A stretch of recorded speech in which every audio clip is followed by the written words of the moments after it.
नमस्कार दोस्तों, स्वागत है आपका आर ऑडियो बुक स्टूडियो में, आपके अपने चैनल पर, जहां हम महान व्यक्तित्वों के जीवन, उनकी यात्राओं और उनकी शिक्षाओं को ऑडियो बुक के रूप में प्रस्तुत करते हैं। यहां आपको मिलेंगी ऐतिहासिक और आध्यात्मिक जीवन कथाएं, महान संतों और विचारकों की शिक्षाएं और ऐसी कहानियां जो आज भी जीवन को दिशा देती हैं। आज हम लेकर आए हैं एक ऐसी ही महान जीवन गाथा। चैप्टर 1, युग की शुरुआत और आदिनाथ का जन्म। एक ऐसे युग की कल्पना कीजिए जब मानव सभ्यता अपने सबसे शुरुआती दौर में थी। न समाज था, न नियम और न ही कोई व्यवस्था। ऐसे समय में एक ऐसी दिव्य चेतना का जन्म हुआ जिसने मानवता को जीने की कला सिखाई। यह कहानी है पहले तीर्थंकर भगवान ऋषभदेव की, जिनके जन्म ने इतिहास की दिशा बदल दी। समय का चक्र निरंतर और बिना रुके घूमता रहता है। जैन और वैदिक दर्शन में काल के इस अनंत चक्र को बहुत गहराई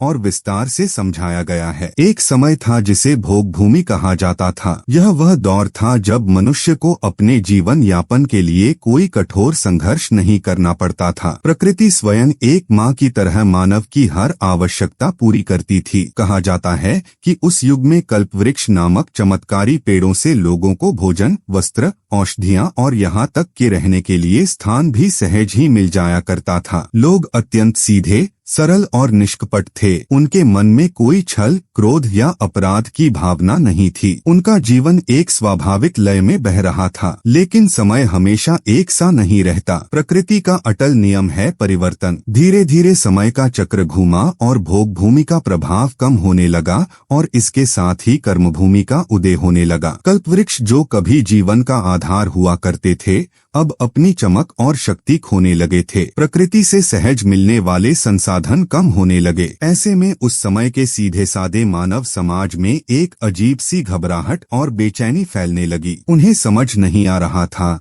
कि उनके आसपास की दुनिया क्यों बदल रही है और अब आगे जीवन कैसे चलेगा। भूख, प्यास और बदलते मौसम की मार से बचने का उनके पास कोई पूर्व ज्ञान या उपाय नहीं था। यह केवल एक घटना नहीं थी, यह एक संदेश था। यह प्रकृति का एक स्पष्ट संदेश था कि अब मानव को अपने कर्मों से अपना भाग्य लिखना होगा, आत्मनिर्भर बनना होगा। उस प्राचीन युग में जब सभ्यता आकार ले रही थी, अयोध्या नगरी में इक्ष्वाकु वंश के राजा नाभिराज और उनकी धर्मपत्नी रानी मरुदेवी का शासन था। राजा नाभिराज, जिन्हें अंतिम कुलकर या मनु भी कहा जाता है, बहुत ही ज्ञानी, न्यायप्रिय और शांत स्वभाव के थे। लोग उन्हें अपना मुखिया मानते थे, एक पिता के समान उनका आदर करते थे और अपनी हर छोटी भी समस्या लेकर उनके पास आते थे। जब कल्पवृक्ष नष्ट होने लगे और जीवन कठिन हो गया तो घबराए हुए और भूखे प्यासे लोग राजा नाभिराज के पास पहुँचे। राजा नाभिराज ने अपनी प्रजा की पीड़ा को गहराई से महसूस किया। उन्होंने उन्हें धैर्य बंधाया और अपने अंतर्ज्ञान से कहा कि समय के इस बड़े बदलाव के साथ घबराने की आवश्यकता नहीं है, क्योंकि जल्द ही एक नई और दिव्य शक्ति का अवतरण होने वाला है जो इस अंधकार में तुम्हारा मार्गदर्शन करेगी। कहा जाता है कि महान आत्माओं का आगमन इस धरती पर साधारण तरीके से नहीं होता। उनके आने से पहले ही प्रकृति शुभ संकेत देने लगती है और पूरे ब्रह्मांड में एक सकारात्मक ऊर्जा का संचार होने लगता है। एक रात अयोध्या के शांत राजमहल में रानी मरुदेवी ने अपने कक्ष में विश्राम करते हुए भोर के समय 16 अत्यंत शुभ और अलौकिक स्वप्न देखे। इन स्वप्नों में उन्होंने एक विशाल सफेद वृषभ यानी बैल, विशाल ऐरावत हाथी, गरजता हुआ सिंह, धन की देवी लक्ष्मी, सुगंधित फूलों की माला, पूर्ण कलश और चमकता हुआ सूर्य व चंद्रमा जैसी मंगलकारी आकृतियां देखीं। सुबह उठकर जब रानी ने आश्चर्य और आनंद से भरकर ये स्वप्न राजा नाभिराज को बताए तो राजा का मुख खुशी और संतोष से चमक उठा। उन्होंने अपनी पत्नी को बताया कि ये कोई साधारण स्वप्न नहीं है। यह इस बात का निश्चित संकेत है कि हमारे घर, हमारे आंगन में एक ऐसी महान आत्मा जन्म लेने वाली है जो इस पूरे विश्व को अज्ञानता के गहरे अंधकार से निकालकर ज्ञान, धर्म और कर्म के प्रकाश की ओर ले जाएगी। और फिर समय के साथ वह शुभ घड़ी आ गई जिसका पूरी मानवता को जाने अनजाने में इंतजार था। चैत्र कृष्ण नवमी के परम पवित्र दिन रानी मरुदेवी ने एक अत्यंत सुंदर, स्वस्थ और ओजस्वी पुत्र को जन्म दिया। शिशु के जन्मते ही अयोध्या सहित पूरे वातावरण में एक अनोखी शांति, सुगंध और आनंद छा गया। ऐसा माना जाता है कि स्वर्ग से देवगण भी इस जन्म का उत्सव मनाने के लिए अदृश्य रूप में अयोध्या आए थे। स्वर्ग के राजा इंद्र ने स्वयं अपने हाथों से बालक का पवित्र जल से अभिषेक किया। बालक के शरीर पर एक विशेष प्रकार का स्वर्णिम तेज था और उनके जन्म के समय से ही बिगड़ती हुई प्रकृति में एक नया संतुलन लौटने लगा था। इस दिव्य बालक का नाम रखा गया ऋषभ। ऋषभ का अर्थ होता है श्रेष्ठ,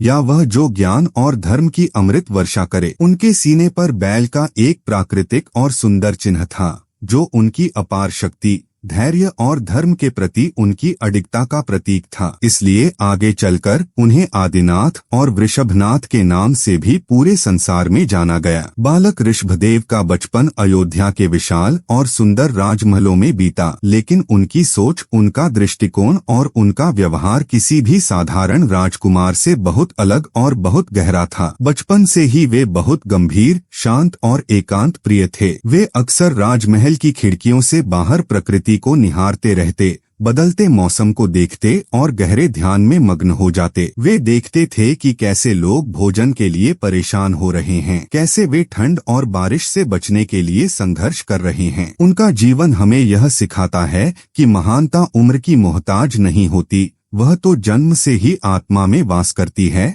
और समय आने पर अपने आप प्रकट हो जाती है। ऋषभदेव के चेहरे पर एक ऐसी अलौकिक शांति और तेज था कि जो भी उन्हें देखता बस ठिठक कर उन्हें देखता ही रह जाता। उनकी आंखों में पूरे ब्रह्मांड की करुणा दिखाई देती थी। जैसे जैसे ऋषभदेव बड़े होने लगे, उनकी तीक्ष्ण बुद्धि और अपार ज्ञान का प्रकाश महल की दीवारों को पार करके चारों ओर फैलने लगा। वे केवल शारीरिक रूप से ही अत्यंत बलवान और आकर्षक नहीं थे, बल्कि मानसिक और आध्यात्मिक रूप से भी बहुत समृद्ध थे। राजा नाभिराज ने उन्हें हर प्रकार की सांसारिक विद्या देने का प्रयास किया, लेकिन ऐसा प्रतीत होता था जैसे राजकुमार ऋषभदेव स्वयं सभी विद्याओं के मूल ज्ञाता हों। वे जन्म से ही मति, श्रुत और अवधि ज्ञान के धनी थे। उन्हें किसी बाहरी गुरु की आवश्यकता नहीं थी, उनका अपना अंतर्मन ही उनका सबसे बड़ा गुरु था। यह वह समय था जब बाहर का समाज पूरी तरह से दिशाहीन और अस्तव्यस्त हो चुका था। कल्पवृक्षों के पूरी तरह से खत्म हो जाने के बाद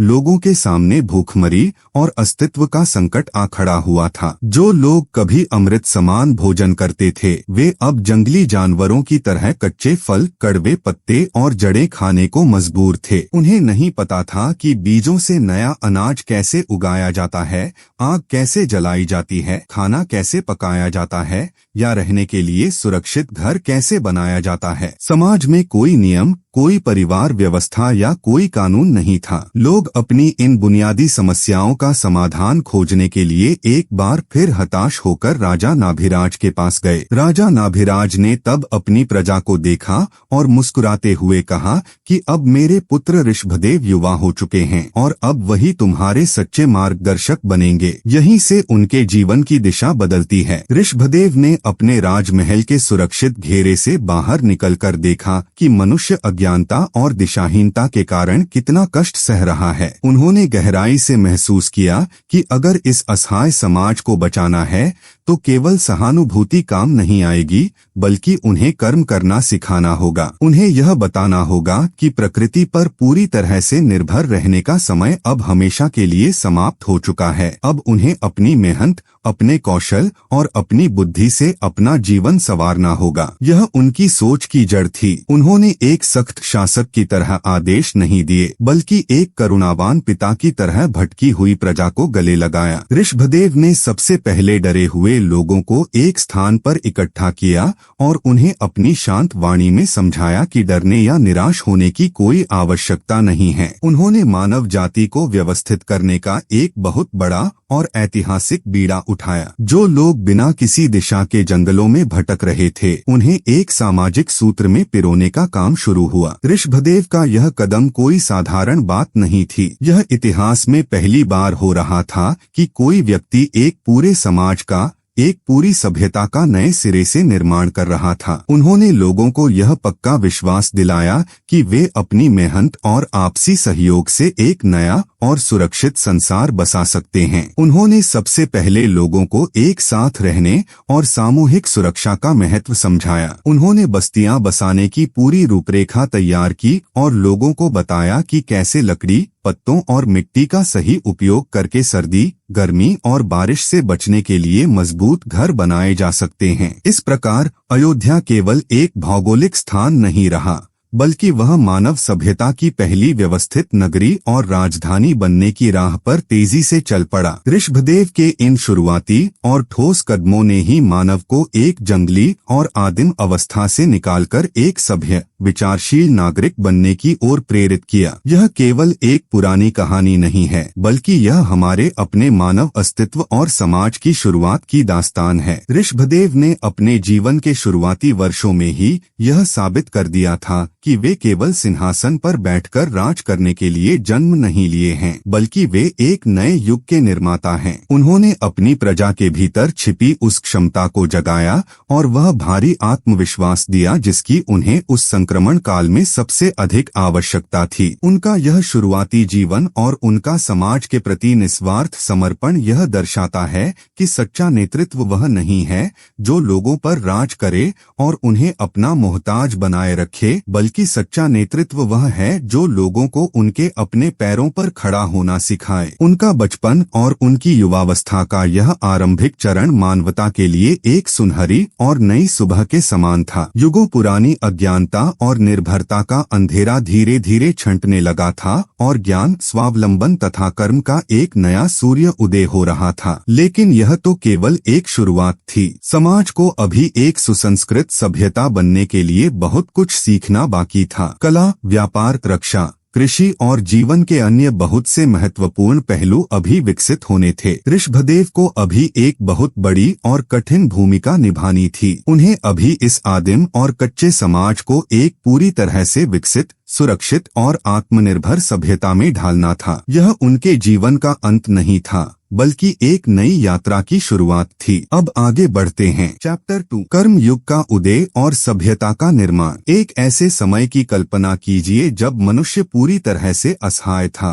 जब भूख लगने पर उसे यह नहीं पता था कि बीज से पौधा कैसे बनता है या जंगली जानवरों से अपनी रक्षा कैसे की जाती है। आदिनाथ ऋषभदेव ने केवल उन डरे हुए लोगों को जीवित रहना ही नहीं सिखाया, बल्कि एक ऐसे सुसंस्कृत समाज की मजबूत नींव भी रखी जिस पर आज की पूरी मानव सभ्यता खड़ी है। समय का चक्र जब पूरी तरह से करवट ले चुका था और प्रकृति ने अपने कल्पवृक्षों का वरदान वापस ले लिया था, तब आदिमानव एक अजीब से चौराहे पर खड़ा था। उन्हें समझ नहीं आ रहा था कि जो प्रकृति कल तक उनका पालन पोषण कर रही थी, वह अचानक इतनी कठोर क्यों हो गई है। लोग भूख और मौसम की मार से व्याकुल होकर एक बार फिर अपने मार्गदर्शक युवा ऋषभदेव के पास दौड़े चले आए। उनके चेहरों पर निराशा थी और आंखों में भविष्य का गहरा भय। ऋषभदेव ने उनकी पीड़ा को देखा और अपने असीम ज्ञान से यह जान लिया कि अब पुरानी दुनिया वापस नहीं आने वाली है। यह केवल एक घटना नहीं थी,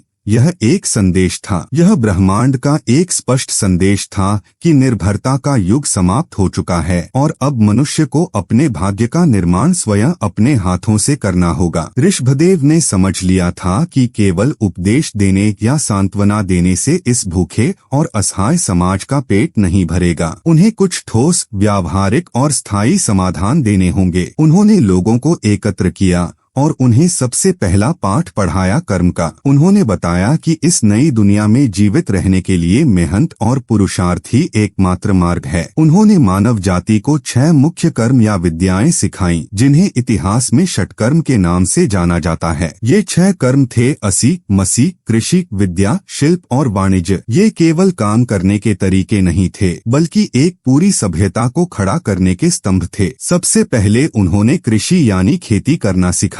जो मनुष्य अब तक केवल पेड़ों से गिरे हुए फलों पर निर्भर था, उसे ऋषभदेव ने जमीन की पहचान करना, मिट्टी को जोतना, बीज बोना और फसल काटना सिखाया। उन्होंने ही सबसे पहले बैलों का उपयोग खेती के लिए करना आरंभ किया। बैल, जिसे संस्कृत में वृषभ कहा जाता है, शक्ति, धर्म और निरंतर परिश्रम का प्रतीक बन गया। इसी कारण उनका नाम ऋषभनाथ और उनका प्रतीक चिन्ह बैल अत्यधिक प्रसिद्ध हुआ। जब लोगों ने पहली बार अपने हाथों से बोए गए बीजों को लहलहाती फसल में बदलते देखा तो उनके भीतर एक अद्भुत आत्मविश्वास पैदा हुआ। यह उनकी सोच की जड़ थी। ऋषभदेव यह गहराई से जानते थे कि जब तक कोई समाज अपनी भूख मिटाने के लिए आत्मनिर्भर नहीं होता, तब तक वह कोई भी उच्च आध्यात्मिक या मानसिक विकास नहीं कर सकता। कृषि के बाद उन्होंने समाज की सुरक्षा के लिए असी यानी शस्त्र विद्या का ज्ञान दिया। जैसे जैसे लोगों ने बस्तियां बसानी शुरू की और अन्न का भंडारण करना शुरू किया, वैसे वैसे जंगली जानवरों और असामाजिक तत्वों से सुरक्षा की आवश्यकता भी महसूस होने लगी। ऋषभदेव ने लोगों को अपनी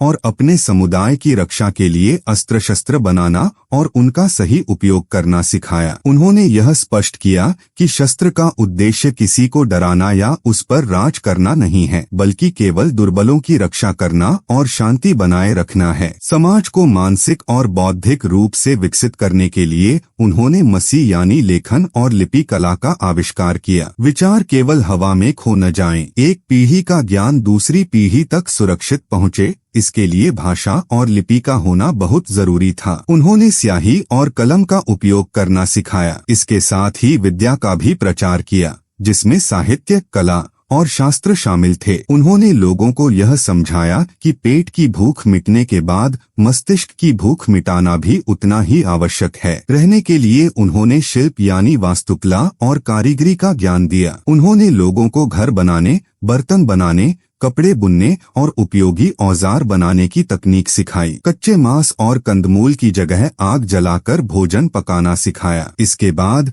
जब समाज में वस्तुएं प्रचुर मात्रा में बनने लगीं, तो उन्होंने वाणिज्य यानी व्यापार की शुरुआत की। उन्होंने लोगों को चीजों का लेन देन करना सिखाया ताकि जिसके पास जिस चीज की कमी हो वह दूसरे से उसे प्राप्त कर सके। इस प्रकार एक व्यवस्थित अर्थव्यवस्था का जन्म हुआ। शुरुआती दौर में यह समाज पूरी तरह से एक समान था, लेकिन जैसे जैसे काम का विस्तार हुआ, ऋषभदेव ने लोगों को उनके द्वारा चुने गए काम और योग्यता के आधार पर 3 मुख्य वर्गों में विभाजित किया: क्षत्रिय, वैश्य और शूद्र। जो समाज की रक्षा के लिए शस्त्र उठाते थे वे क्षत्रिय कहलाए, जो कृषि और व्यापार करते थे वे वैश्य कहलाए और जो सेवा और शिल्प का काम करते थे वे शूद्र कहलाए। उस समय यह विभाजन जन्म के आधार पर नहीं, बल्कि पूरी तरह से मनुष्य के कर्म और उसकी रुचि के आधार पर था। कोई भी व्यक्ति अपनी योग्यता से अपना कर्म बदल सकता था। इन षटकर्मों की स्थापना के साथ ही समाज में एक बहुत बड़ा और गहरा बदलाव आने लगा। लोग अब जंगलों में भटकने वाले आदिमानव नहीं रहे थे, बल्कि एक व्यवस्थित और सभ्य नागरिक बन चुके थे। लेकिन अभी भी समाज में एक महत्वपूर्ण इकाई की कमी थी और वह थी परिवार। उस समय तक विवाह जैसी कोई संस्था या नियम नहीं था। ऋषभदेव ने महसूस किया कि एक स्थिर और स्वस्थ समाज के लिए परिवार का होना बहुत आवश्यक है। यहीं से उनके जीवन की दिशा बदलती है। समाज के सामने एक आदर्श प्रस्तुत करने के लिए ऋषभदेव ने स्वयं विवाह संस्कार की शुरुआत की। उनका विवाह 2 अत्यंत गुणवान और सुंदर कन्याओं से हुआ, जिनके नाम यशस्वती और सुनंदा थे। यह दुनिया का पहला औपचारिक विवाह संस्कार माना जाता है, जिसने समाज को एक नैतिक और पारिवारिक ढांचे में बांध दिया। विवाह के बाद ऋषभदेव का पारिवारिक जीवन अत्यंत सुखमय और आदर्श रहा। उनके कुल 100 पुत्र और 2 पुत्रियां हुईं। रानी यशस्वती से उनके सबसे बड़े और अत्यंत प्रतापी पुत्र भरत का जन्म हुआ,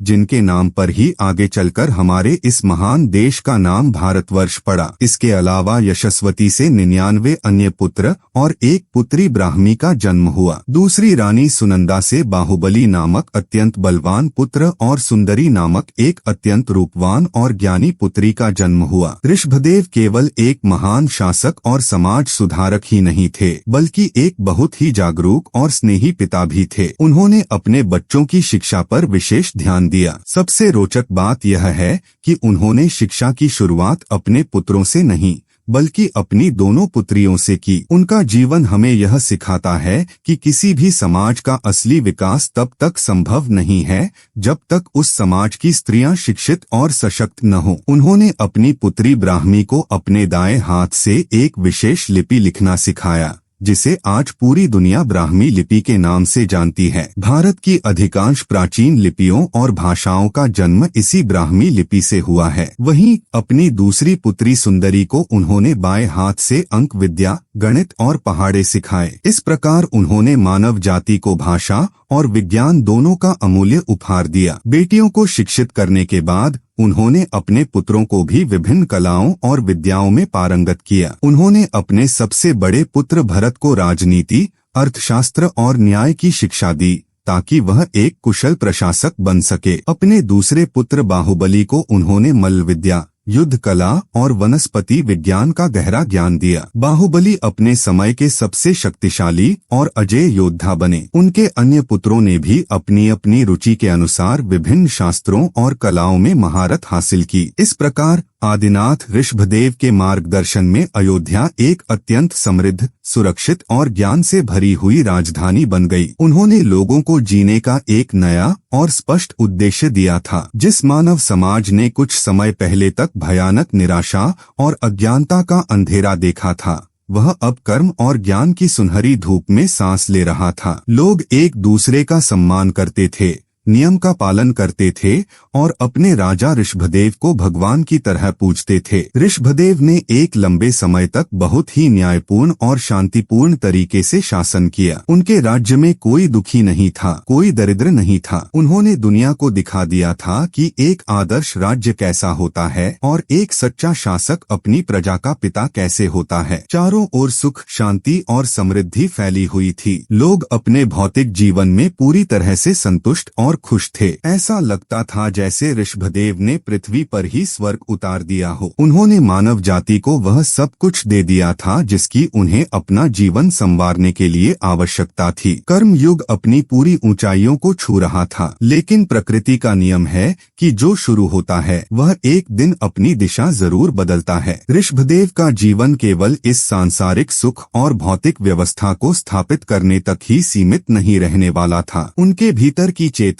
अब किसी और ही दिशा में जाने के लिए बेचैन होने लगी थी। उन्होंने समाज को बाहर से तो संवार दिया था, लेकिन आत्मा की गहराई और मोक्ष का मार्ग अभी भी खोजा जाना बाकी था। संसार को भौतिक सुख तो मिल गया था, लेकिन शाश्वत शांति की तलाश अभी अधूरी थी। यह उनके जीवन का अंत नहीं था, बल्कि एक नई यात्रा की शुरुआत थी। अब आगे बढ़ते हैं। चैप्टर 3, नीलांजना का नृत्य और वैराग्य। सब कुछ पूर्ण प्रतीत हो रहा था, लेकिन एक नर्तकी की मृत्यु ने उन्हें संसार की नश्वरता का बोध करा दिया। भगवान ऋषभदेव ने समाज को सभी भौतिक और सामाजिक व्यवस्थाएं दे दी थीं। लोग सुख शांति से जीवन जी रहे थे। एक दिन देवराज इंद्र ने ऋषभदेव के दरबार में एक भव्य सभा का आयोजन किया। इस सभा में स्वर्ग की अप्सरा नीलांजना का नृत्य रखा गया। नीलांजना की आयु बहुत कम बची थी, यह बात इंद्र जानते थे। नृत्य करते करते अचानक नीलांजना की आयु समाप्त हो गई और वह मंच पर गिरकर मृत्यु को प्राप्त हो गई। उत्सव का उल्लास भंग न हो, इसलिए इंद्र ने तुरंत अपनी माया से उसी के रूप वाली एक अन्य अप्सरा को प्रकट कर दिया और नृत्य जारी रहा। आम लोगों को यह बदलाव समझ नहीं आया, लेकिन ऋषभदेव के परम ज्ञानी नेत्रों ने इस सत्य को देख लिया। यह केवल एक घटना नहीं थी, यह एक संदेश था। ऋषभदेव ने गहराई से अनुभव किया कि यह शरीर, यौवन, सौंदर्य और राज वैभव सब कुछ कितना क्षणभंगुर है। जो शरीर पल भर पहले ऊर्जा से भरा था, वह क्षण भर में निर्जीव हो गया। यहीं से उनके जीवन की दिशा बदलती है। उनके भीतर वैराग्य की तीव्र भावना जागृत हो गई। उन्होंने समझ लिया कि भौतिक सुखों का कोई स्थायी आधार नहीं है और अब आत्मा की मुक्ति का मार्ग खोजने का समय आ गया है। यह उनकी सोच की जड़ थी। उन्होंने अपने विशाल साम्राज्य को अपने 100 पुत्रों में बांटने का निर्णय लिया। सबसे बड़े पुत्र भरत को अयोध्या का राज सिंहासन सौंपा और दूसरे पराक्रमी पुत्र बाहुबली को पोदनपुर का राज्य दिया। अन्य सभी पुत्रों को भी अलग अलग राज्य सौंप दिए गए। अपना सारा राजपाट, परिवार और सांसारिक मोह त्याग कर ऋषभदेव ने सिद्धार्थ वन की ओर प्रस्थान किया। उन्होंने अपने राजसी वस्त्र और आभूषण उतार दिए और दिगंबर मुनि की अवस्था धारण कर ली। उन्होंने आत्मकल्याण और तपस्या का अत्यंत कठिन मार्ग चुना। उनका जीवन हमें यह सिखाता है कि सच्ची शांति और स्वतंत्रता बाहरी दुनिया पर राज करने में नहीं, बल्कि अपनी आंतरिक इच्छाओं और मोह पर विजय प्राप्त करने में है। यह उनके जीवन का अंत नहीं था, बल्कि एक नई यात्रा की शुरुआत थी। अब आगे बढ़ते हैं। चैप्टर 4, मौन तपस्या, कठिन परीक्षा और अक्षय तृतीया। राजमहल के असीम सुखों को त्याग कर जब आदिनाथ ने तपस्या का अत्यंत कठिन मार्ग चुना, तो उनकी परीक्षा केवल उनके भीतर से ही नहीं, बल्कि बाहर की दुनिया से भी हुई। यह कहानी है उस अभूतपूर्व और कठोर साधना की, जब महीनों तक उन्हें अन्न का एक दाना और जल की एक बूंद तक नहीं मिली, क्योंकि दुनिया भिक्षा देने का सही तरीका ही नहीं जानती थी। अयोध्या का वह राजमहल, जो कभी भगवान ऋषभदेव के दिशानिर्देशों से गूंजता था, आज गहरे सन्नाटे में डूब गया था। एक चक्रवर्ती सम्राट, जिसने मानव सभ्यता को जन्म दिया, जिसने लोगों को जीना सिखाया, वह आज अपने शरीर के सभी आभूषणों और रेशमी वस्त्रों को त्याग कर एक दिगंबर मुनि बन चुका था। जब उन्होंने सिद्धार्थ वन की ओर अपने कदम बढ़ाए, तो उनके पीछे पीछे हजारों की संख्या में उनके वफादार राजाओं और सामंतों ने भी राजपाट छोड़कर उनके साथ चलने का निर्णय लिया। उन लोगों के मन में ऋषभदेव के प्रति अगाध प्रेम और भक्ति थी। वे सोचते थे कि जहां उनका स्वामी जाएगा, वहीं वे भी जाएंगे। लेकिन उन राजाओं ने वैराग्य का असली अर्थ नहीं समझा था। उन्होंने केवल ऋषभदेव का अनुसरण किया था, सत्य का नहीं। जंगल में पहुंचकर भगवान ऋषभदेव ने एक विशाल अशोक वृक्ष के नीचे अपना ध्यान लगाया और मौन धारण कर लिया। यह कोई साधारण मौन नहीं था, यह पूर्ण आंतरिक और बाहरी सन्नाटा था। उन्होंने अपनी आंखें बंद कर लीं और अपनी आत्मा की गहराइयों में उतर गए। उनके लिए अब न कोई राजा था, न कोई प्रजा, न कोई अपना था और न ही कोई पराया। लेकिन जो हजारों राजा उनके पीछे जंगल में आए थे, उनके लिए स्थिति बहुत ही भयानक होने लगी थी। ऋषभदेव मौन थे, वे किसी को कुछ बता नहीं रहे थे। उन राजाओं को यह नहीं पता था कि एक मुनि को कैसे रहना चाहिए, क्या खाना चाहिए और कैसे तपस्या करनी चाहिए। भूख और प्यास से व्याकुल होकर वे राजा जंगल के फल और पत्ते खाने लगे और अपनी समझ के अनुसार भ्रष्ट आचरण करने लगे। यह केवल एक घटना नहीं थी, यह एक संदेश था। यह इस बात का बहुत बड़ा संदेश था कि बिना सच्चे ज्ञान और भीतर से उपजे वैराग्य के केवल किसी की नकल करने से मोक्ष का मार्ग नहीं मिलता। अंधानुकरण से केवल भटकाव ही हासिल होता है। भगवान ऋषभदेव इन सब बाहरी घटनाओं से पूरी तरह से अप्रभावित 6 महीने तक लगातार एक ही स्थान पर अचल होकर ध्यान में लीन रहे। सर्दी की कड़कड़ाती ठंड, गर्मियों की झुलसाने वाली धूप और बारिश की तेज बौछारें उनके शरीर से टकराती रहीं, लेकिन उनके ध्यान में कोई बाधा नहीं आई। उनका शरीर सूखने लगा था, लेकिन उनके चेहरे का आध्यात्मिक तेज हर दिन बढ़ता ही जा रहा था। जब 6 महीने की अखंड तपस्या पूरी हुई, तो अपने शरीर को बनाए रखने के लिए, जो कि आत्म साधना का एक साधन मात्र था, ऋषभदेव ध्यान से उठे और आहार यानी भिक्षा के लिए पास के नगरों की ओर चल पड़े। लेकिन यहाँ से एक नई और अत्यंत पीड़ादायक परीक्षा का आरंभ हुआ। ऋषभदेव पहले तीर्थंकर थे, इस युग के पहले मुनि थे। उस समय के समाज ने इससे पहले किसी दिगंबर साधु को कभी देखा ही नहीं था। लोगों को यह पता ही नहीं था कि मुनिराज को आहार कैसे दिया जाता है। जब ऋषभदेव नगर में प्रवेश करते, तो उनकी दिव्य और शांत छवि को देखकर लोग उनके चरणों में गिर पड़ते। लोग सोचते कि उनके पुराने सम्राट उनके पास वापस आ गए हैं। जब वे ऋषभदेव को मौन खड़ा देखते, तो अपनी अज्ञानता के कारण कोई उनके सामने सोने और चांदी के ढेरों आभूषण रख देता,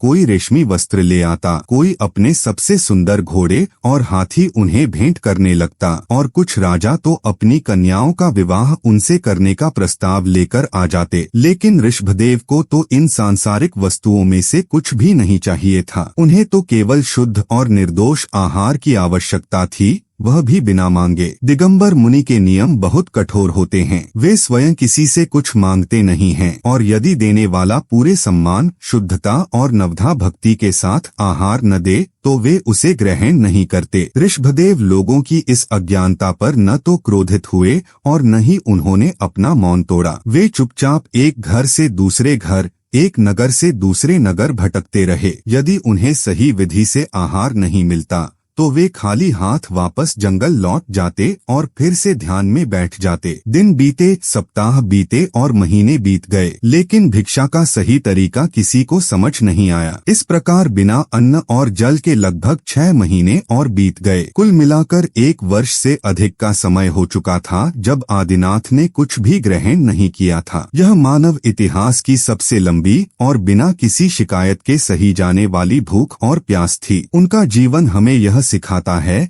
कि जब उद्देश्य महान हो और आत्मा अपने संकल्प पर दृढ़ हो तो शरीर की सबसे बड़ी पीड़ाएं भी छोटी पड़ जाती हैं। धैर्य और सहनशीलता का ऐसा उदाहरण पूरी दुनिया के इतिहास में कहीं और नहीं मिलता। आखिरकार भटकते भटकते भगवान ऋषभदेव हस्तिनापुर नगर में पहुँचे। उस समय हस्तिनापुर पर राजा सोमप्रभ और उनके छोटे भाई राजकुमार श्रेयांस का शासन था। राजकुमार श्रेयांस ने एक रात पहले कुछ बहुत ही शुभ और मंगलकारी स्वप्न देखे थे जिनका अर्थ वे समझ नहीं पा रहे थे। जैसे ही ऋषभदेव ने हस्तिनापुर की सीमा में प्रवेश किया, पूरे नगर में एक अजीब सी शांति और आनंद की लहर दौड़ गई। जब राजकुमार श्रेयांस ने अपने महल की बालकनी से उस शांत दिगंबर मुनि को आते हुए देखा तो उनके भीतर एक बिजली सी दौड़ गई। उन्हें देखते ही श्रेयांस को अपने पूर्व जन्मों की स्मृतियां याद आने लगी। अचानक उनके मन के भीतर के सारे पर्दे हट गए और उन्हें याद आ गया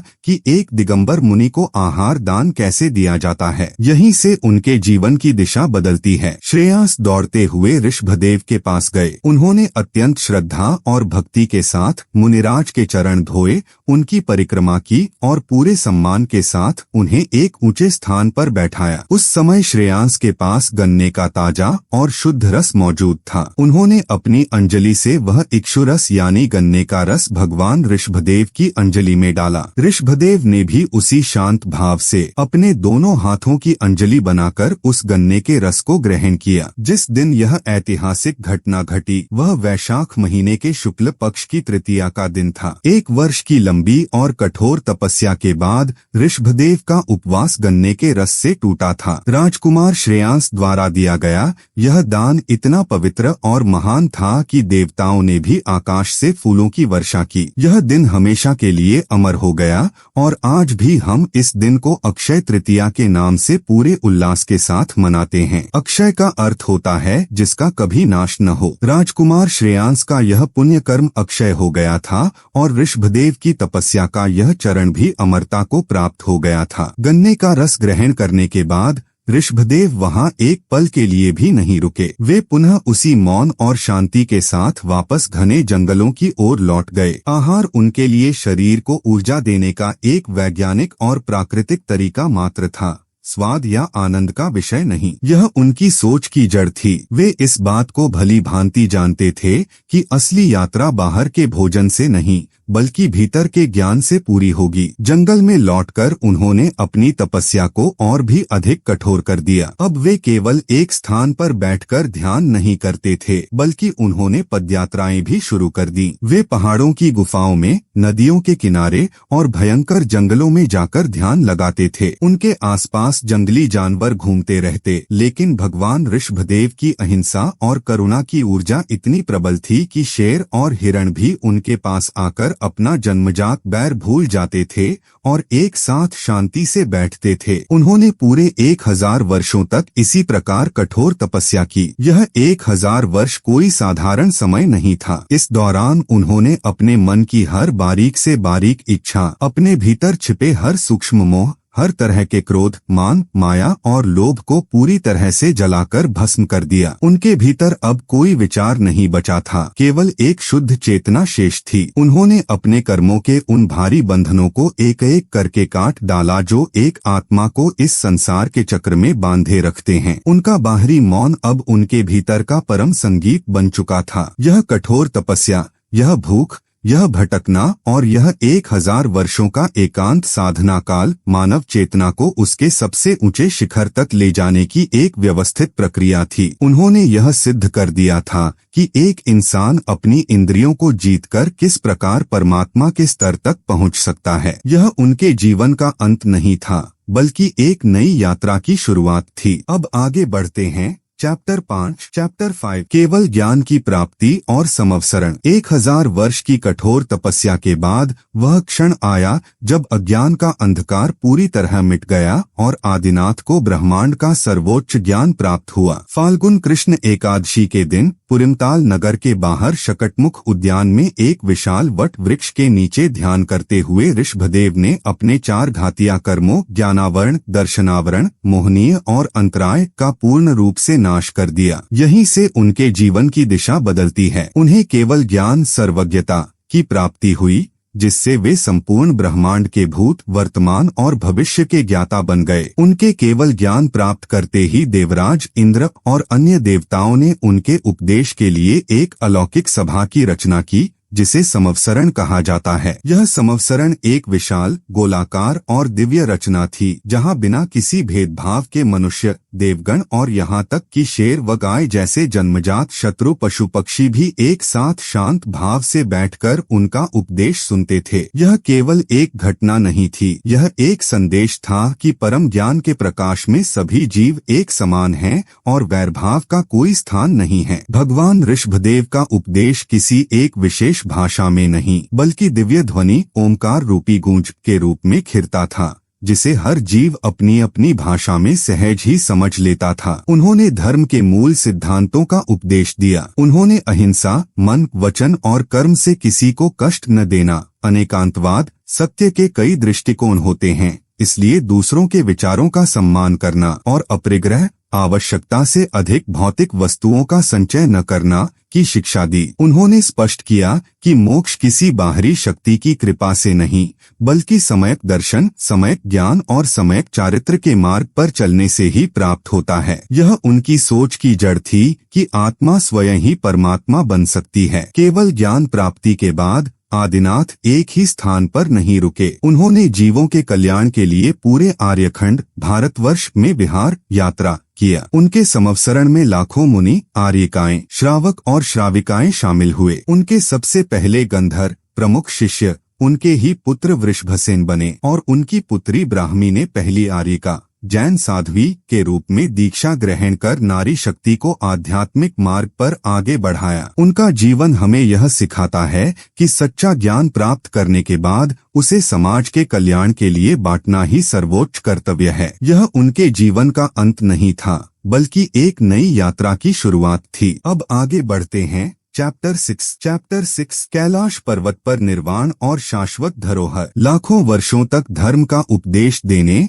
और असंख्य जीवों का कल्याण करने के बाद जब उनका सांसारिक कार्य पूरा हो गया, तब आदिनाथ ने हिमालय की बर्फीली चोटियों की ओर अपनी अंतिम यात्रा शुरू की। भगवान ऋषभदेव ने अपने समवसरण के माध्यम से पूरे आर्यखंड में ज्ञान का जो प्रकाश फैलाया था, उसने अनगिनत आत्माओं को अज्ञान के अंधकार से बाहर निकाल लिया था। उन्होंने केवल एक धर्म की स्थापना नहीं की थी, बल्कि पूरी मानव सभ्यता को जीने का एक संतुलित और अहिंसक तरीका सिखाया था। जब उन्हें यह ज्ञात हुआ कि अब उनके निर्वाण का समय निकट आ गया है, तो उन्होंने अपने विहार यानी यात्राओं को रोक दिया। यहीं से उनके जीवन की दिशा एक अंतिम और सर्वोच्च अवस्था की ओर बदलती है। वे अपने 10,000 मुनियों के साथ हिमालय के पवित्र अष्टापद पर्वत, जिसे आज हम कैलाश पर्वत के नाम से जानते हैं, वहां जा पहुंचे। कैलाश पर्वत की उन एकांत और शांत चोटियों पर उन्होंने योग का निरोध करना शुरू किया। इसका अर्थ है अपने मन, वचन और शरीर की सभी सूक्ष्म गतिविधियों को पूरी तरह से शांत कर देना। अब वे किसी से कुछ नहीं कहते थे, कोई उपदेश नहीं देते थे। उनका ध्यान अब ब्रह्मांड की बाहरी परतों से सिमटकर अपनी ही आत्मा के सबसे शुद्ध स्वरूप में केंद्रित हो गया था। यह उनकी सोच की जड़ थी कि अंततः हर आत्मा को बाहर की दुनिया छोड़कर जाकर अपने पूर्ण एकांत और परम शांति में ही लौटना होता है। माघ महीने के कृष्ण पक्ष की चतुर्दशी के दिन सूर्य उदय होने से ठीक पहले के शांत समय में भगवान ऋषभदेव ने अपने शेष सभी कर्मों का पूरी तरह से नाश कर दिया। पलक झपकने मात्र के समय में उनकी आत्मा शरीर के भारी बंधनों से हमेशा हमेशा के लिए मुक्त हो गई और सीधे लोक के अग्रभाग यानी सिद्धशिला पर जाकर अनंत काल के लिए विराजमान हो गई। उन्होंने निर्वाण प्राप्त कर लिया था। अब उनके लिए न कोई जन्म था, न कोई मृत्यु और न ही कोई सांसारिक दुख। यह केवल एक घटना नहीं थी, यह एक संदेश था। यह पूरी मानवता के लिए एक स्पष्ट संदेश था कि हर एक जीव, चाहे वह किसी भी स्थिति में हो, अपने कर्मों को जीतकर स्वयं परमात्मा बन सकता है। उनके निर्वाण के बाद देवराज इंद्र, अन्य देवताओं और मनुष्यों ने मिलकर उनके पवित्र शरीर का अंतिम संस्कार अत्यंत भक्ति और सम्मान के साथ किया। भले ही भगवान ऋषभदेव इस संसार से शारीरिक रूप से विदा हो गए थे, लेकिन उन्होंने पीछे एक ऐसी शाश्वत धरोहर छोड़ी थी जो आज तक हमारे जीवन का आधार है। उनके सबसे बड़े पुत्र चक्रवर्ती सम्राट भरत के नाम पर ही हमारे इस महान देश का नाम भारतवर्ष पड़ा। उनकी सिखाई गई ब्राह्मी लिपि से हमारी भाषाएं बनी और उनके द्वारा सिखाए गए कृषि, शिल्प और वाणिज्य के सिद्धांतों पर आज की पूरी वैश्विक अर्थव्यवस्था टिकी हुई है। उनका जीवन हमें यह सिखाता है कि एक सच्चा महापुरुष वह होता है जो समाज को भौतिक रूप से भी समृद्ध बनाए और आध्यात्मिक रूप से भी पूरी तरह स्वतंत्र करे। उन्होंने असहाय मानव को सभ्यता सिखाई और फिर उसी सभ्यता के चरम सुख को त्याग कर मोक्ष का मार्ग दिखाया। वे आदिनाथ थे, सभ्यता के भी आदि और अध्यात्म के भी आदि। यह उनके जीवन का अंत नहीं था, बल्कि उनकी शिक्षाओं के रूप में एक अनंत यात्रा की शुरुआत थी जो युगों युगों तक चलती रहेगी।